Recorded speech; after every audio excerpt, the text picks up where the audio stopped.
בית המשפט לענייני משפחה בחדרה ביטל לאחרונה צו ירושה שקבע שבן 13 יהיה היורש של בעלה לשעבר של אמו.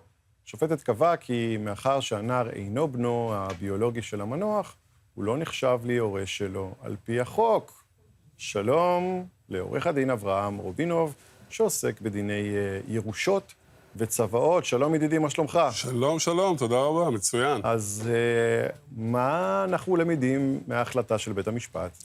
תראה, ההחלטה של בית המשפט במקרה הזה, היא לא באה בחלל ריק, היא לא איזושהי פרשנות לסעיף חוק, שבמקרים כאלה אנחנו מוצאים פסקי דין שמסיסיים ומתפרסמים לרוב. במקרה הזה הספציפי, השופטת הסתמכה על חוק הירושה פר אקסלנס. סעיף 10 לחוק הירושה מספר לנו וקובע מי הם היורשים של אדם. יש דבר שנקרא פרנטלות, שאלו המעגלים סביב ירושת אדם, המעגל הפנימי, המשפחה המורחבת בסבב השני, המשפחה המורחבת בסבב השלישי.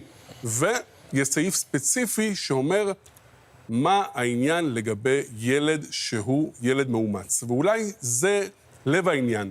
כי בעצם מפסק הדין אנחנו למדים מהנימוקים המאוד ברורים של השופטת, שהילד לא הוכר כילד מאומץ, זאת אומרת, הוא מעולם לא אימץ אותו באופן חוקי.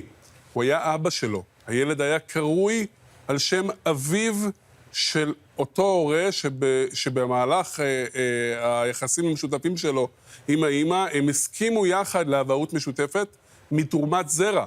עכשיו, השאלה, ובעצם אין פה שאלה, הוא לא הילד הביולוגי שלו. לו רצה לאמץ אותו, לו רצה שהוא יירש אותו באופן חוקי, היה צריך לאמץ אותו כמו שמאמצים כל ילד במדינת ישראל, ואז לא הייתה שום שאלה משפטית.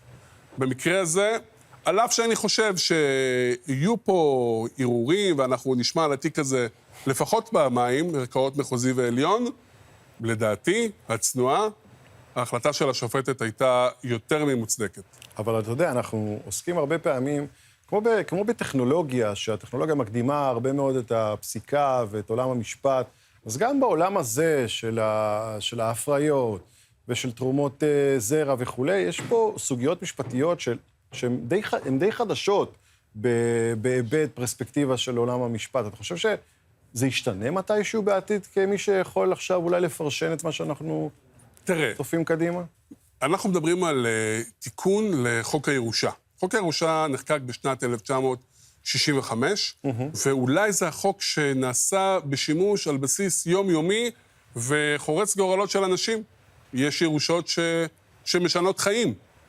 עכשיו, בעניין הזה אנחנו יודעים שתיקוני חוק מגיעים לאט לאט. אמנם לאחרונה, בשל האסון שפקד את מדינת ישראל, 7 באוקטובר, בוצע תיקון משמעותי לחוק הירושה, נקרא תיקון חרבות ברזל.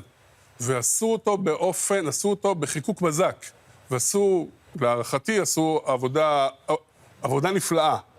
ואומנם אנחנו רואים שבמדינת ישראל, כפי שציינת, יש הרבה משפחות חדשות, יש הרבה סוגים של משפחות. יש הורים, יש משפחות שחיות ביחד ומתנהגות כמשפחות לכל דבר, למרות שמבחינת חוק הירושה אין לזה ביטוי. אז כן, המחוקק כן צריך להרים את הכפפה ולחוקק חוק מתאים. כמובן, זו פנייה נרגשת לנבחרי הציבור. נא לעשות זאת, כי עד שזה לא יקרה, מדינת ישראל היא מדינת חוק, ומה שלא כתוב בחוק, אנחנו לא יכולים לעשות. ועד שזה לא יקרה, העניינים ימשיכו בדיוק כמו בפסק הדין, שאולי נשמע לא צודק, אבל חוקי לחלוטין. עורך הדין אברהם רובינוב, שעוסק בדיני ירושות וצוואות, תודה רבה שהיית איתנו. תודה, תודה. 13